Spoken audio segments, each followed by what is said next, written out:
मी अजित बेलवलकर, व्यापारी संघटनेचा अध्यक्ष, अजित तंटामुक्त समितीचा अध्यक्ष पाटपणाळे. मी राष्ट्रीय महामार्ग यांना उपोषण संदर्भामध्ये पत्र दिलेलं आहे.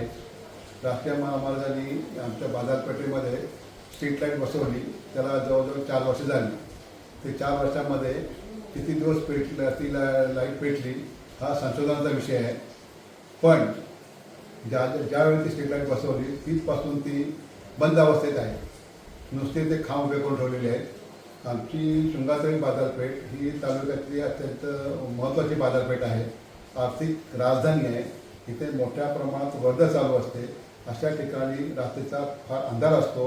या अंधारामध्ये गुरंढोरं, कुत्रे वगैरे ते संचार मोठ्या प्रमाणात होतो आणि त्याच्यामुळे ॲक्सिडेंटचा संभव जास्त असतो आणि बऱ्याच वेळा छोटी मोठी ॲक्सिडेंट्स या निमित्ताने झालेली आहेत.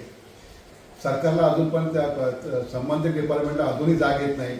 ह्या तिथे महत्त्वाचा गंभीर विषय असून देखील कुठल्या प्रकारची दखल घेत नाही. या संदर्भामध्ये त्यांना मी उपोषणाची रिसर नोटीस दिलेली आहे आणि ती नोटीसमध्ये आम्ही स्पष्ट म्हटलेलं आहे की 15 ऑगस्टपर्यंत जर आपण याबद्दल काय सुधारणा केली नाही, तर आमची लाईट 15 ऑगस्टपर्यंत पेटली नाही तर मी माझे उपोषणाला ठाम आहे. त्या संदर्भाचं पत्र मी आज 1 महिन्यापूर्वी संबंधित डिपार्टमेंटला पाठवलेलं आहे. त्याच्या कॉपी ज्या आहेत त्या आम्ही जिल्हाधिकारी, राष्ट्रीय महामार्ग, एस पी ऑफिस या सर्वांना पाठवलेल्या आहेत. त्याच्या पोस्ट पण आम्हाला इथं प्राप्त झालेल्या आहेत. पण एवढं करून पण जर त्या डिपार्टमेंट जाग आली नाही तर मग आम्हाला उपोषणाचा कुठला पर्याय नाही. त्याच्यामुळे भविष्यात तिथं काय ॲक्सिडेंट झाले काय झालं त्याला जबाबदार कोण? राष्ट्रीय महामार्ग आहे का? आणि मग राष्ट्रीय महामार्गाने हातवरती करू नये की याच्यात आमचा काहीच रोल नाही म्हणून. आता आम्ही सनदशीर मार्गाने संविधानाचा आधार घेऊन लोकशाही पद्धतीने जर कुठली गोष्ट करत असेल आणि त्यामध्ये जर संबंधित डिपार्टमेंट लक्ष देत नसेल तर मग आम्हाला भविष्यामध्ये मोठ्या प्रमाणात आंदोलन, पण रस्ता रोको आंदोलनाचा पर्याय आम्हाला त्या निमित्तानं तिथं द्यावा लागेल. आणि मग ते त्याला जी परिस्थिती उद्भवेल त्याला जबाबदार राष्ट्रीय महामार्ग असेल. त्यांनी आमचा अंत बघू नये आणि जी स्ट्रीट लाईट आहे ते आम्ही महिन्यापूर्वी पत्र दिले आहे, त्या पत्राची तुम्ही गंभीर दखल घ्या आणि गंभीर दखल घेऊन हा विषय तातडीने मार्गी लावा, जेणेकरून ग्रामस्थांना इथे येणाऱ्या प्रवाशांना किंवा इथल्या रहिवाशांना कुठल्या प्रकारचा त्रास होणार नाही याची खबरदारी किंवा ह्या संदर्भामध्ये दक्षता आपण ह्या डिपार्टमेंटने घ्यावी अशी माझ्या डिपार्टमेंटला विनंती आहे. आणि हे उपोषण तुम्ही जर ह्या गोष्टी पूर्तता केली नाही तर मात्र आम्ही उपोषण हे 100% तिथं करणार आहोत. या संदर्भामध्ये आम्हाला इथल्या ग्रामस्थांचा, व्यापारी संघटनेचा, ग्रामपंचायत पाटपणाचा, तंटामुक्ती समितीचा पाठिंबा चांगल्या पद्धतीने मिळालेला आहे आणि आम्ही तहसीलदार कार्यालय बागर येथे या संदर्भामध्ये उपोषणाला बसणार आहोत. हा मी फक्त मेसेज शासनाला देत आहे की त्यांनी ह्या बाबतीमध्ये तातडीनं दखल घेऊन ह्या डिपार्टमेंटला स्ट्रीट लाईट ताबडतोब चालू करायला लावणे अशी आमची ह्या माध्यमातून शासनाला विनंती आहे आणि राष्ट्रीय महामार्गाला विनंती आहे.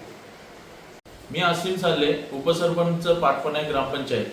आज अजित भाऊ बेलवलकर यांनी जो निर्णय घेतला आहे उपोषणाला बसण्याचा, अत्यंत योग्य आणि चांगला निर्णय आहे. कारण आपल्या गावामध्ये जर शृंगारदेवी गाव पाहिला तर संपूर्ण तालुक्याचा मान आहे आणि एक आर्थिक राजधानी म्हणून याचा उल्लेख केला जातो.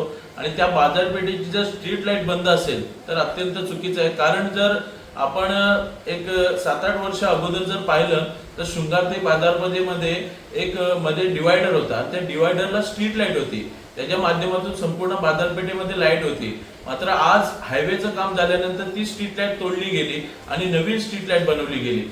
मात्र नवीन स्ट्रीट लाईट झाल्यानंतर काही मोजकेच दिवस 2-3 महिने ती लाईट सुरू राहिली.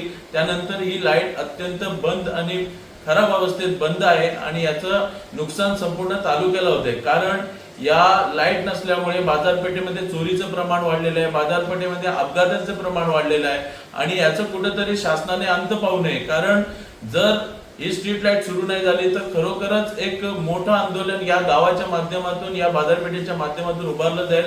भाऊंनी जो निर्णय घेतलाय तो अत्यंत चांगला आहे, संवेदनशील आहे आणि एक चांगला निर्णय त्यांनी घेतलेला आहे आणि संविधानाच्या अंतर्गत राहून